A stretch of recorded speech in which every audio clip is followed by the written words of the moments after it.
Shiv Sena party, Maharashtra के उप मुख्यमंत्री माननीय श्री एकनाथ शिंदे जी और लोकसभा में हमारे गट नेता श्रीकांत शिंदे जी का आभार व्यक्त करता हूं।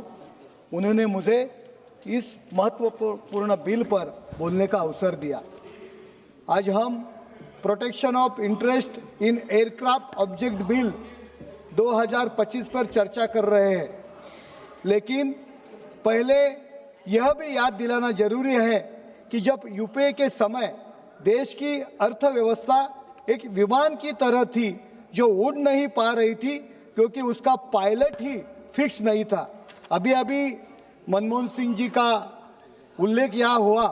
डॉक्टर मनमोहन सिंह जी जैसे सम्मानित व्यक्ति पायलट जरूर थे, लेकिन कंट्रोल कोई दूसरा आदमी ले रहा था। वो बच्चे जैसी हरकतें कर रहा था जिसे खुद प्लेन उड़ाना था, इसलिए उन्होंने डॉक्टर मनमोहन सिंह जी का अपमान किया और खुद पायलट बन गया। उन्होंने यूपीए नाम की फ्लाइट को ऐसा क्रैश किया कि वो आज तक दोबारा उड़ान नहीं भर पाया। हमारे महाराष्ट्र में भी कोशिश की, लेकिन उद्धव ठाकरे जी को पायलट बनाने का, लेकिन वो टेक ऑफ नहीं ले पाए। आज हमारे पास ऐसा कैप्टन है जो न केवल वायुयान बल्कि पूरे देश को फाइटर जेट की स्पीड से आगे बढ़ा रहा है, प्रधानमंत्री नरेंद्र मोदी जी। मैं बधाई देता हूं हमारे युवा मंत्री श्री राम मोहन नायडू और श्री हमारे महाराष्ट्र के मुरलीधर मोहोळ जी को, जिन्हें इस अत्यंत महत्वपूर्ण मंत्रालय की जिम्मेदारी मिली है। मुझे विश्वास है आपके नेतृत्व में यह क्षेत्र और तेजी से ऊंचाई छू जाएगा और प्रधानमंत्री जी के उस विजन को साकार करेगा कि हवाई चप्पल पहनने वाला भी हवाई जहाज में यात्रा करे। 2014 में 74 हवाई अड्डे थे, वही 2024 तक यह संख्या बढ़कर 157 हो गई। सरकार का लक्ष्य 2047 तक 350 से 400 हवाई अड्डे तक पहुंचना है। उड़ान योजना के तहत 601 रूट चालू किए गए, जिनमें लगभग 28% दूरस्थ और पिछड़े क्षेत्रों को जोड़ा गया है। अब तक सरकार ने 21 ग्रीनफील्ड हवाई अड्डों की मंजूरी दी है, जिनमें 12 पहले से ही चालू हो चुके हैं। यह विधेयक सिर्फ तकनीकी कानूनी दस्तावेज नहीं है, बल्कि ये भारत के एविएशन सेक्टर को अंतर्राष्ट्रीय मानकों पर स्थापित करने के दिशा में एक विजनरी कदम है।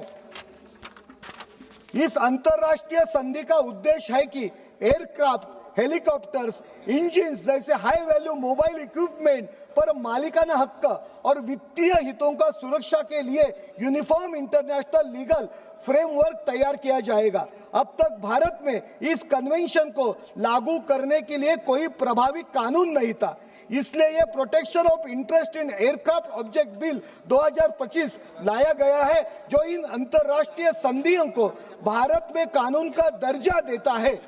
इस विधेयक के प्रमुख प्रावधानों की बातें करें तो सबसे पहले ये डीजीसीए यानी directorate general of civil aviation को एक रजिस्ट्री अथॉरिटी के रूप में नियुक्त करता है।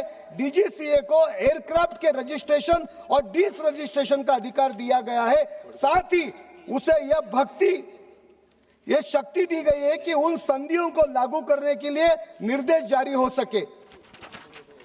इस विधेयक में यह भी स्पष्ट किया गया है, अगर एयरक्राफ्ट से जुड़ी कोई सेवा, एयरपोर्ट सर्विसेज, एटीसी चार्जेस आदि की पेमेंट बकाया है तो भारत सरकार किसी भी पब्लिक सर्विस एंटिटी या किसी अंतर सरकारी संस्था को इस एयरक्राफ्ट को डिटेन करने का अधिकार समाप्त कीजिए। लास्ट भारत का नागरिक उड्डयन क्षेत्र केवल ऊंचाई नहीं छू रहा था, ये देश के आर्थिक, सामाजिक और वैश्विक छवि को नई दिशा दे रहा है।